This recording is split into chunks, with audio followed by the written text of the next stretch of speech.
Good morning, good afternoon, and good evening, depending on where you're joining from. Welcome to today's webinar. It is the second part of our Knowing Your Assets Value series. Today, the topic is why competition matters, and we'll address the strategic questions, who are my top competitors, as well as when should I expect competition. Today's session is being hosted by P3i Consulting. My name is Jeff Olive. I'm the founder of P3i. Just a couple of quick logistics before we dive in. The session is being recorded for future playback, and we should have time for a brief Q&A at the end. So with that, just a little bit about P3i and what we do. We specialize in using financial models to enable confident decision-making in spaces that range from BD&L to launch forecasting to budgets and long-range plans. We believe the benefits of working with us include that you'll have a better and deeper understanding of the market and product landscape you're competing in, as well as drivers of commercial opportunity, risks, and opportunities. The services we provide, obviously, financial modeling is a core pillar of that, but we have a second analytical pillar where we cover things like Monte Carlo to inform uncertainties in the forecast. And we have a third pillar where we focus on services that span from training to objective assessments to capability building all the way through process redesign. Just a little bit about me. Again, my name is Jeff Olive. I'm the founder and CEO of P3i Consulting. I've been in the industry for over 20 years. Much of that time has been in analytical roles, insight roles, and obviously financial modeling. Prior to starting up P3i, I was at EQRx. It's a biotech startup where I was able to inform things like launch sequencing and clinical trial design using our financial modeling skills. Prior to that, I was at Merck for many, many years. I spent much of that time on Keytruda and building Merck's global oncology forecast capabilities. I built it from the ground up from Keytruda's pre-launch phase all the way to about $17 billion of sales when I left, and achieved pretty high rates of forecast accuracy.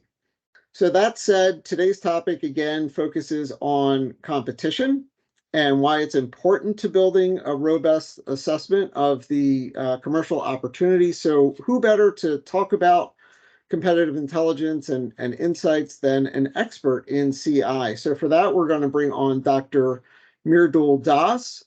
He is the founder of Phenomics Consulting. He's very experienced has tons of expertise in clinical and commercial strategy, obviously CI, commercial analytics, portfolio strategy as well.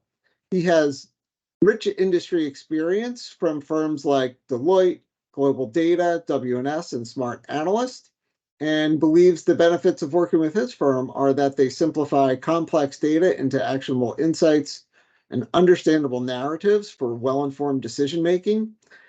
They also provide tailored solutions to complement existing business strategies. So with that, Dr. Das, I'll ask you maybe to just introduce your company, and then we'll dive into the strategic questions and the rest of your discussion.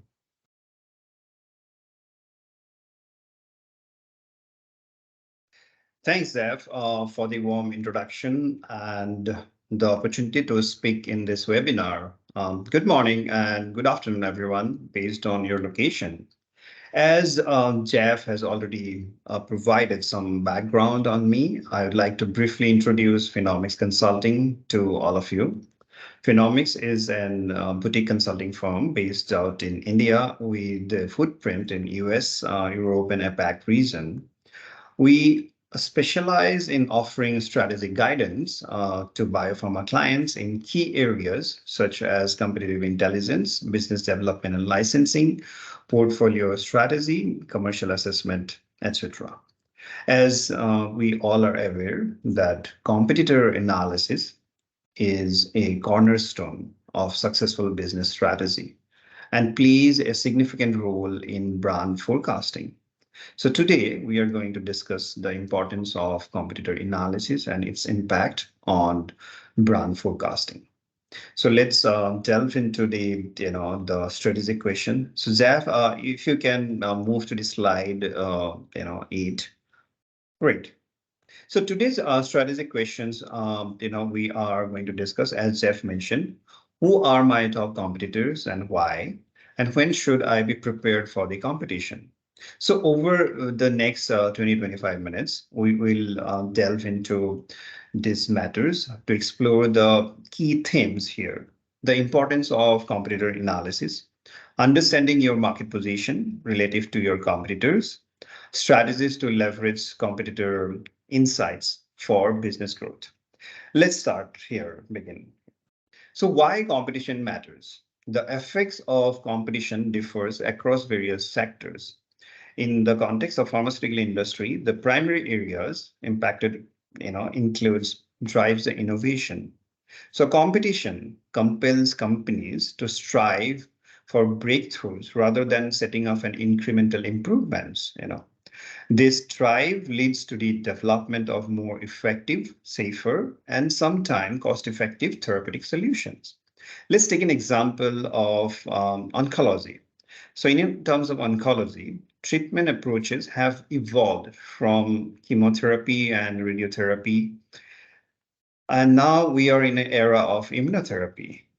When you look at the current companies specialized in oncology, they are generally fall into 3 categories.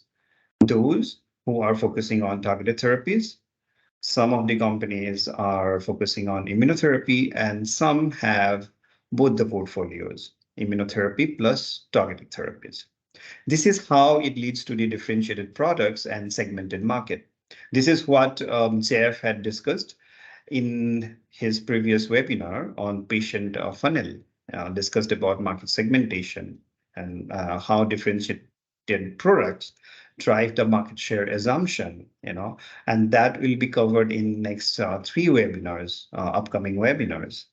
So let's talk about, how the, with several players in the market, how companies often needs to specialize in niche area, leading to a deeper understanding and more advanced solution for specific conditions or patient segments.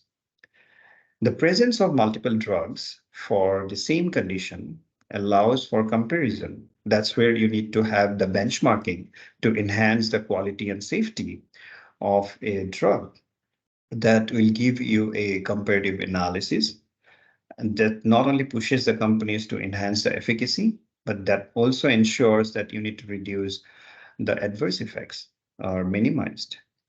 To do that, the companies needs to do rigorous testing. Nowadays, the competitors, when a company developing drugs, they need to not only do a rigorous clinical trial, they also need to generate a lot of real world data, ensuring that the developed drugs are not only effective, it is safe and effective in real world setting as well.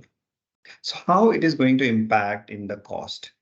As we all aware, when one of the drug patent expires, the competition from generic drugs are drastically reduce the price of the innovative drug. That's a threat. That's how competition can reduce your pricing. You put you on a pricing pressure. Then another aspect of how and why competition matters is the faster development. With the rising competition, all of the companies nowadays expedite, their regulatory approval process and trying to align with the regulatory authorities or bodies in a closed meeting so that they can ensure the faster drug approvals. For example, use of surrogate endpoints in oncology or Subpart H, to accelerate the drug approval in NASH and other therapy areas. Another aspect of competition is if you understand the competition, that allows you to identify the potential partners as well. For example, in a therapy area, as I mentioned, NASH, for example, the monotherapy may not be sufficient. Or let's take an example of hepatitis B, where monotherapy is not sufficient to provide the adequate efficacy. So the companies are looking for partners where they have a synergistic combination to achieve the functional cure in HBV. That's why the competition matters.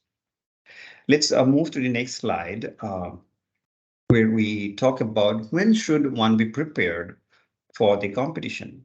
The simple answer is always, but there are specific instances when you need to heighten, vigilance is warranted.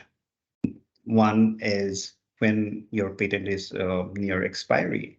The expiration of patent for a branded drug is a highly significant event in pharmacy industry.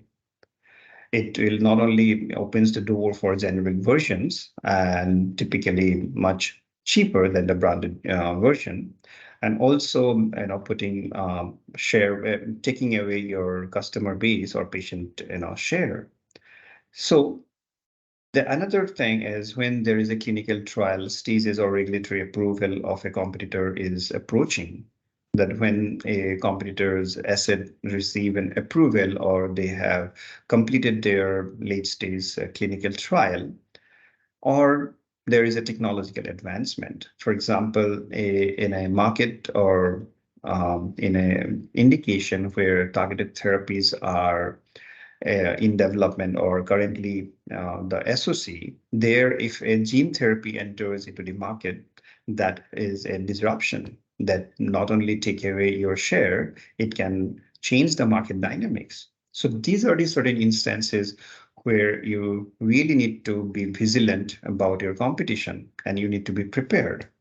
So what are the strategic implications, for this? And as a client or as a pharmaceutical company, how do you prepare for this?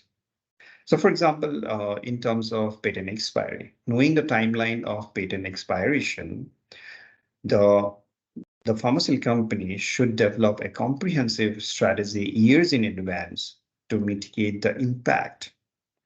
You may also need to consider about adjusting your pricing, so that you can compete with the generic drug, or create a market differentiation, how you can differentiate it from the generic drug, or maybe looking for a potential global expansion.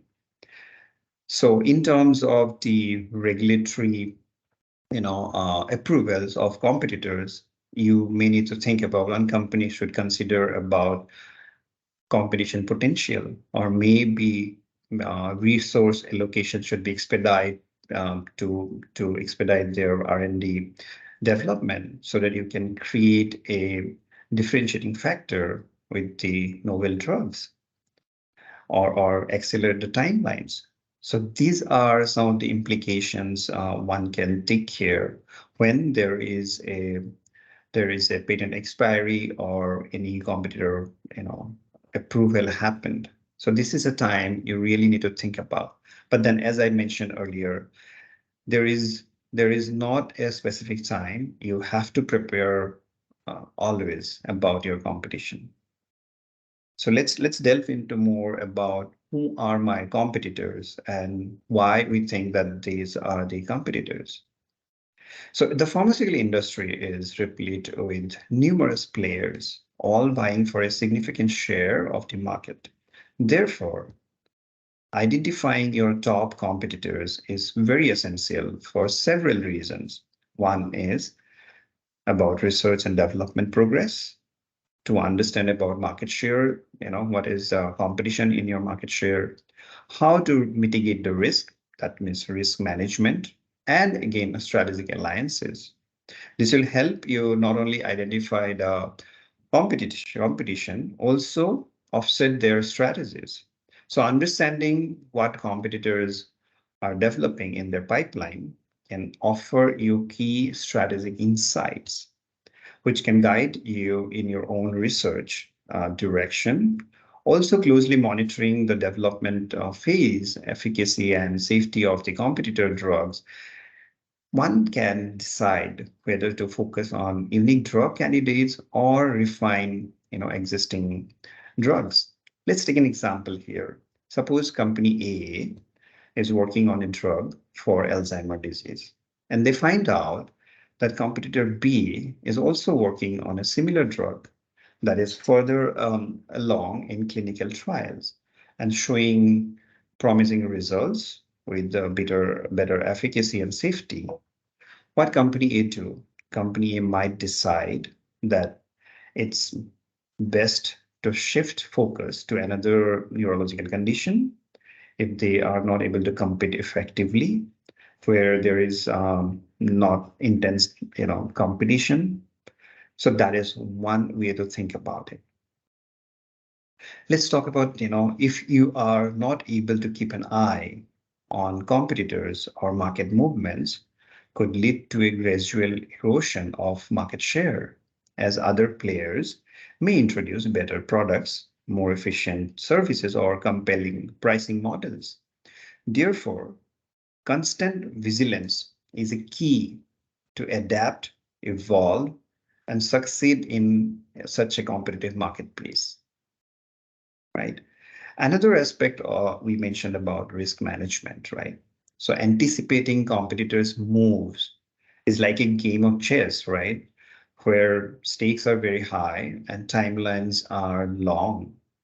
So being able to forecast what a competitor is planning or likely to do, a company can prepare potential market risk and challenges that allows them to take proactive steps rather than the reactive ones. So I would like to take an example here as well, to make you better understand what does it mean. Let's take a hypothetical situation. There is a company called BioAlpha and Medzita. Both are developing therapies for rheumatoid arthritis, autoimmune disease, right? So BioAlpha learns through some of the competitive intelligence or patent filings that Medzita is close to completing their phase 3 trials of this new RA drug that could be a potential game changer due to its novel mechanism of action or fewer side effects. So what would be the strategic action for BioAlpha? Let's discuss about it. What they can do to offset Medzita's strategy, or they can formulate their own strategy to remain competitive. One, to accelerate their R&D development. So they could expedite their development for its RA therapy, particularly if that has a different mechanism that could be beneficial for patients who doesn't respond to Medzita's drug. One. Another aspect they can do is combination therapy studies. BioAlpha might consider conducting trials to evaluate how well their drug works in combination with existing therapies, or maybe it Medzita's upcoming drug, aiming to offer an additional benefit that Medzita's alone could not provide. Right? And what are the other risk mitigation plan they can do? They can develop a contingency plans for various scenarios, such as fast tracking alternative pipeline drugs or preparing for acquisition or partnered with other companies who are developing RA drugs. That could be another strategic implication they can take. So let's delve into to learn more about the competitors. How these competitors are critical and what other competitors are there in the market. So when you talk about the competitors, in general, competitors can be divided into two classes. One is direct competitors. So direct competitors are those that produces similar or identical, mechanism of action and a similar patient segment. Those ideally called as a direct competitors. They are competing for the same market share or same market segment for you. Indirect competitors are those who are developing not identical drugs, but could serve as an alternative to each other that might not be competing for the exact same patient segment, but are vying for the same customer, or patient value.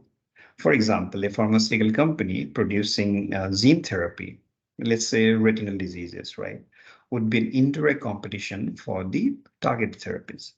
So how does it matter?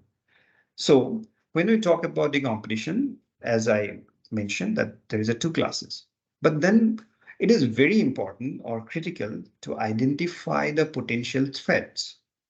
So that will help you to remain competitive. The potential threats may not come from the direct competitors. It can be from the indirect competitors as well. So as I mentioned, that even though gene therapy may be considered an indirect competitor to the targeted therapies, but it has a potential to radically transform the treatment landscape, cannot be underestimated. Identifying potential competitive threats in this industry is a complex task that requires multifaceted approach. So this is very important. So here we would like to discuss some of the steps of competitor analysis, how we do the competitor analysis. So this is very important. Understanding the value proposition and the market positioning of each competitors enables us or companies to better formulate their own strategies. Here are some essential steps for conducting competitor analysis, segmented by stage of development. Selective strategy formulation, targeting high profit segments based on competitor activities, or assessing expansion potential. These are generally associated with the early stage of development. Let's again, I'll just quickly take an example here. Aligos Therapeutics. This is a clinical stage small cap biopharma company. They are focused on developing therapies for liver and viral diseases. So recently what they have done, they have prioritized one of the preclinical asset, which is a THR beta agonist in NASH, when they observe that THR beta agonist mechanism proven their proof of concept based on one of the competitors, that is Madrigal's resmetirom, which is a THR beta agonist, recently filed their NDA. So what the company believed that their THR beta agonist is much more potential compared to their competitors. Therefore, they would like to prioritize that asset compared to their other hepatitis B portfolio. That not only reduce their time to develop, and that also give them a understanding or profit targeted segments that can help to grow the business or taking their strategic decisions. So that's how it depends. So in short, the adjustments in development strategy or portfolio optimization are often guided by market dynamics and the competitor activities. Similarly, developing innovative market penetration, in-depth pricing, research pricing, or understanding about competitors. Jeff, in the previous slide, just three, yeah. So competitors' marketing and PR strategies are also associated with late stage of development. So knowing your competitor pricing or pricing strategies can help you make an informed decision on your brand's pricing, right? And in knowing their marketing strategies can also help you to tailor your marketing initiatives where you would like to allocate your resources and the budget, which in turn will affect your brand's projected reach and profitability. Here I remember another example. I'll be real quick here with the interest of time. So SK Life Sciences, who is a biopharma company, launched an anti-seizure drug, Xcopri, in 2019. While attending American Society of Epilepsy, I saw a marketing campaign conducted by company that they are inviting healthcare providers to literally put themselves into the shoes of patients with seizures, well, in a virtual way. So that company's in that marketing campaign is a step into their shoes experience brings the user into the lives of the patients and their effort to reduce partial onset seizures using their company's new drug. That marketing campaign is considered to be innovative at that conference that take a lot of traction. So let's move to the next slide, Zaf. Yeah, so we learned about competitors. We learned about how to identify the competitors. Now we talk about how we can understand in detail about the competition and what are the real threat to us. So that can be understand with the help of attribute analysis of the key competitors. So in this illustrative output, you can see that what we are trying to place here, position here, that what are the key attributes that you need to consider to assess a competitor in detail. One is clinical, one is regulatory, one is corporate or commercial aspect of it. And this sort of analysis, can offer valuable insights into how one can strategically position itself. This is very important. So Jeff, we can move to the next slide. Yeah, right. Thank you. So this is the output of an attribute analysis. This illustrative output represents the outcome of attribute analysis to understand competitors' position. While the initial advantage can be gained by being first to enter in the market, but long-term success is often determined by a company's competitive strength and ability to adapt and innovate, innovate in response to market dynamics. As you can see in this example, there are drug 5 and 4, which has, high competitive score. That means their competitive strength is high and they are near to market. That means these are the immediate threat for a company, for a pharmaceutical company. But whereas drug 2 and 6, they may not be a competitive threat, and their potential impact is also long term. These are not a near term threat. So you should always focus on near term threat, and also to understand what is the competitive score of your competition. So yeah, so the impact of attribute analysis. Jeff, I'm fine. Yeah, let's. I know. Yeah. I know We we're are tight on running out of time. time. Right. Apologies for that. Maybe what we could do is just walk through the closing thoughts. If people want to hang on an extra minute, we'll address some Q&A. Apologize for running a bit over, but Dr. Das, thank you so much for all that wealth of experience you shared with us. Obviously, there's quite a bit of depth that people can tap into, and certainly appreciate your insights. So again, just in terms of knowing your asset's value, competition is important because it helps us understand the emergence of market segments that we have to compete in, helps us understand how our asset would be differentiated and positioned in the market, and also obviously is a critical component of understanding our market share. So with that, and again, apologies for running over. If there is maybe just one brief question, we'd be happy to answer that. And certainly appreciate everybody's attendance and participation today. Again, if you want to use the Q&A button at the top of the screen, it's at least on my top of the screen, we'd welcome that. Otherwise, I know Dr. Das, you received at least 1 or 2 questions over email in advance. If you want to walk through maybe just one of them in about 30 seconds or so, maybe we could do that, and then we'll start wrapping up. Thank you, Zev. Yeah, I received a question, how to identify the competitors have any products in their pipeline that could be a game changer. That's an excellent question. So how we are going to identify, their competitors' pipeline if there is any game changers are there. This is not an easy question to answer in 30 seconds, I would say, but then I can just walk you through the approaches we can do. So one thing is we need to make a pipeline assessment or through various clinical databases or public domain sources. Also, you can use a scientific publication to understand their efficacy and safety, their patent-related information, looking at the company's financial health, whether the company is able to support their pipeline products, they have that cash runway or not. Or other evaluation criteria are, to know more about the efficacy, the safety, the convenience, dose convenience, or the formulation convenience of the asset.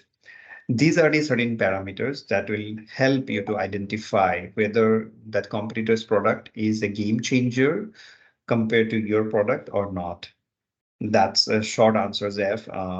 Yeah, I think people can share their take-home messages over email, or maybe if they have any remaining questions or thoughts, always welcome to share over mail. Happy to answer them. That's great. And thank you again for sharing your wealth of expertise with us and all of your great experiences. Thank you for those who joined us today. Really appreciate your time. Again, just in closing, the next webinar is September 14th. We'll talk about customer insights and how to interpret that relative to understanding your share of your target population. We also have the analytical counterpart to these webinar series where we actually develop models in a very kind of a la carte fashion, so you can pick and choose which training sessions you would like to participate in. And with that, we'll thank you again for your time, and we'll look forward to seeing you on our next webinar. Thank you, everybody. Thank you, Zeph. Thank you, everyone. Thank you.